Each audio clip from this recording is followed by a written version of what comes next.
ليه كل حاجة دايمًا بتتزين لك؟ كل حاجة الناس بتحاول على قد ما تقدر تلف وتدور عليك عشان خاطر تبين لك الحلو منها. أنا النهارده مش جاي أعمل كده، فخلّيني أقول لك على حاجة من غير ولا لف ولا دوران ولا تزيين، زي ما الناس بتعمل معاك دايمًا. إيه أكتر حاجة ممكن تكون بتكسر الإنسان بعد ما يقرر إن هو يتغير؟ هي مش التعب ولا حتى الانتكاسة اللي اتكلمنا عليها الفيديو اللي فات.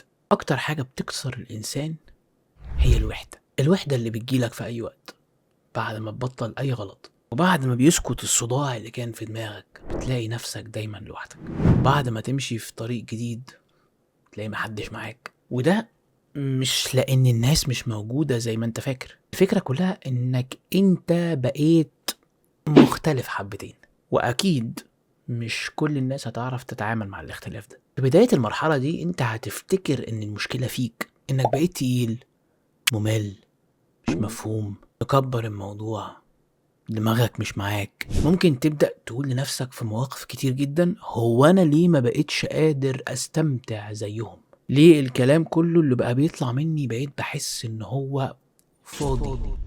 أوقات كتير جدا بتحس إن الضحك اللي بيطلع منك بقى مصطنع، القعدة كده بقت طويلة جدا وملهاش معنى. بس الحقيقة بقى مش إن حضرتك اتغيرت للأسوأ زي ما انت فاكر. الحقيقة انك مش وحيد، الفكرة كلها انك بطلت تهرب وبقيت بتعرف تفكر بجد. فعشان انت بطلت تهرب بقيت بتحس بالوحدة اكتر، عشان بس بتفكر بزيادة. فوجود الوحدة دي مش معناها انك انت وحيد بس، لا لا، انت وحيد وسط الناس. بتحس كده انك انت مش حاضر عشان محدش فاهمك، انت سامعهم بس مش معاهم، انت فاهمهم بس مش شبههم. وده طبعا احساس صعب، لان انت المفروض انسان بيحاول ان هو يبقى اجتماعي، محتاج ينتمي ويتكلم ويسمع ويفهم ويتفهم، يحتاج انه يحس انه جزء من حاجة. فلما العقل بيبدأ يشك، ايه ده، انا حاسس ان انا بره الدايرة، بيقول له انت اكيد بتعمل حاجة غلط، يمكن المبالغة اللي انت فيها دي ملهاش لازمة، ايه رأيك نرجع زي زمان؟ على الاقل هنعرف نتكلم مع الناس ما نحسش ان احنا لوحدنا. خليني بقى اقولك الحقيقة اللي محدش فينا بيحب يسمعها. اي طريق حقيقي، اي تغيير هتقرر تغيره، لازم تحس بوحدة، انك ببساطة سبت نسخة قديمة منك الناس كانت متعودة عليها، ولسه ما بنتش النسخة الجديدة الكاملة اللي ناس كتير جدا مش تبقى فاهماها. فانت دلوقتي حالا واقف في النص، لا هنا ولا هناك. ويمكن دي المرحلة المهمة اللي احنا قلنا عليها انها وقت اللي لازم فيه التركيز يكون عالي جدا، عشان ده وقت التغيير اللي بجد. ان الوقت ده ناس كتير بترجع وبتضعف وبتفتكر نفسها القديمة وقد ايه كانت مرتاحة، وناس بتكمل. والفكرة كلها انك وقتها لازم تفهم ايه اللي بيحصل. في واحد قرر ان هو يبطل سلوك كان كل صحابه متعودين عليه. اول فترة كان حاسس ان هو جامد وقادر يعمل اللي هو عايزه، وبعدين ايه ده، بدأ يحس انه غريب. القعدة بقت باهتة، الناس ما بقتش بتكلمه تقول له تعالى، والكلام بينهم بقى سطحي. وبعدين قال لنفسه اللحظة كده، هو انا كسبت ايه؟ ده انا بقيت لوحدي. فهل انا التغيير اللي غيرته ده مكسب ليا ولا نقلة ولا غلط؟ مشكلة الناس في التغيير انها فاكرة ان التغيير ده مواعيد، وانه لما يلتزم لازم ينظم بجد. هو انا ما بقولكش اهرب من المجتمع وما تبقاش انت وانت مع الناس. وحاجة تانية، انك مش لازم تبقى مراية المجتمع. من غير ما تتكلم الناس بتتضايق، مجرد انك موجود كل الناس مش هتحب تكمل معاك لما تشوفك بتتغير. وده مش شيء سيء ولا يقول انك انت وحش، انت بس بقيت مختلف، فحياتنا ما بقيتش شبه بعض، فخلاص. والوحدة بتيجي من جواك لما تبقى واعي اكتر للناس وتفهمهم، في نفس الوقت سامع صوتك الداخلي لأول مرة بوضوح. الصوت ده كان في الأول بيخوف، مكانش مخليك عارف تكمل أي حاجة، إنك كنت متعود على الدوشة. فاكر الشخصية بتاعت زمان، يعني حاجات بتشغلك وبتنسيك إنك تبقى حاجة تانية. دلوقتي حالا أنت بقيت بتحس إنك بتعمل حاجة، وبعدين وقت فراغك بقيت بتقضيه مع نفسك عشان تطور منها. بقيت بتحس بالوحدة، فبقيت عايز ترجع لأي حاجة تملى الصوت ده تاني. حتى لو كانت بتأذيك. خليني احكي لك قصة. واحد صحي من النوم قرر ان هو يغير حياته بجد، بدأ يصحى بدري، يشتغل على نفسه، يبطل حاجات كتير. بعد فترة حس ان الدنيا ايه ده، هو في سكوت غريب كده انا مستغربه. مش حد بيكلمه، مش حد بيسأل عليه، حتى الناس اللي كان بيضحك معاهم اختفوا. في الاول افتكر ان في حاجة غلط فيه، بعدين اكتشف انه طلع محاط بالناس اللي حواليه لمجرد بس ان هم شبهه. فلما الحاجة اللي كانوا متشابهين فيها راحت، العلاقة اتقطعت. فهل دول صحاب؟ فالوحدة في الطريق والسلسلة اللي احنا ماشيين فيها دي اختبار صادق بينك وبين نفسك. هل انت ماشي في الطريق ده عشان الناس ولا عشان نفسك؟ لان لو انت مستني تشجيع في الطريق ده، فتأكد ان الطريق ده هيكسرك.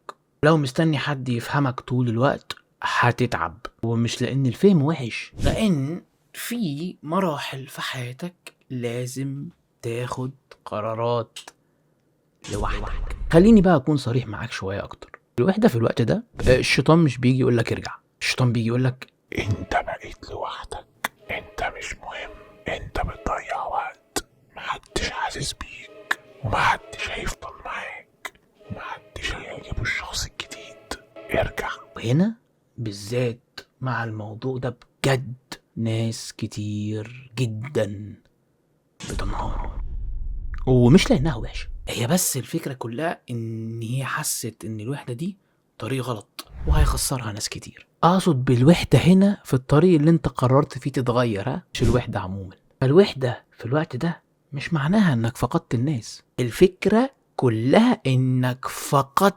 النسخة القديمة اللي انت كنت عليها وسط الناس دي، وهي دي الحقيقة. بس الفكرة كلها انك في الحقيقة فقدته بجد.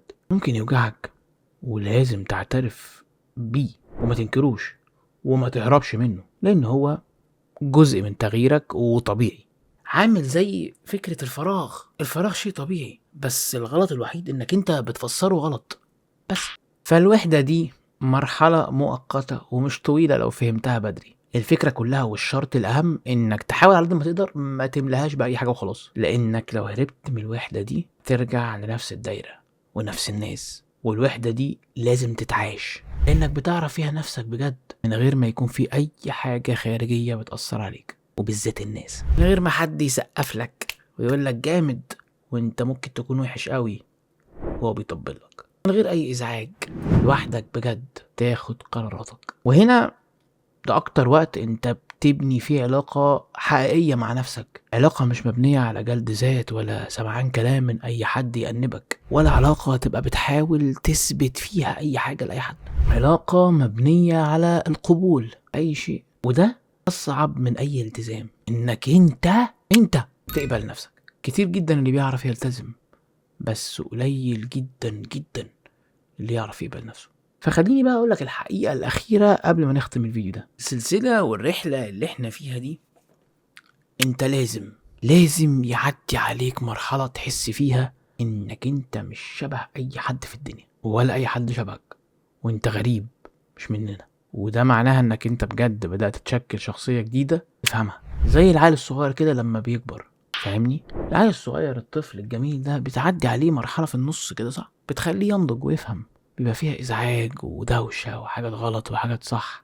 انت بتبقى في نفس الحتة دي. فلو وصلت للمرحلة دي وانت لوحدك وسطك الفيديو ده بدري، فاعرف انك مش متأخر ولا غلط ولا ضايع ولا الناس بتروح ولا محدش فاهمك ولا دي كانت عشرة مش بتتعوض. لا، اللي شبهك هيجيلك، ومش اللي شبهك، اللي فاهمك وفاهم تغيراتك. فانت في النص، والنص دايما اصعب حته. فكمل عشان انت مش لوحدك، وانت مش محتاج حد يشوفك، كفايه انت شايفك. ويعني مش هقولك بقى لو محدش مصدقك، فمين مش هيصدق نفسه ويبقى واثق منها. اللي بيجي بعد الوحده هو مش ناس، اللي بيجي بعد الوحده هو المعنى، وفي المعنى طريق بيبقى اخف. فنيجي هنا عند نهاية الفيديو، ان شاء الله يكون عجبكم وتكونوا استفدتوا وتكونوا مش حاسين بأي وحدة، وتكونوا بجد لو كنتوا في وحدة وانتوا في الطريق ده فهمتوا وحسيتوا ان احنا كلنا مع بعضينا. الدنيا هتعدي وهتوصل للإنسان الجديد اللي انت نفسك توصل له. معاكم محمد صالح موكا، بيحاول ما يحسش ابدا ان هو لوحده طول ما انتوا حواليه. ربنا يحفظكم ويخليكم وتكونوا دايما بخير وبصحة وسلامة. متنساش تعمل لايك وسبسكرايب وتفعل زر الجرس عشان يوصلك كل جديد أول بأول. وبس متنساش إنك مش لوحدك. أشوفكم إن شاء الله في فيديو جديد زي ده حلو المرة الجاية.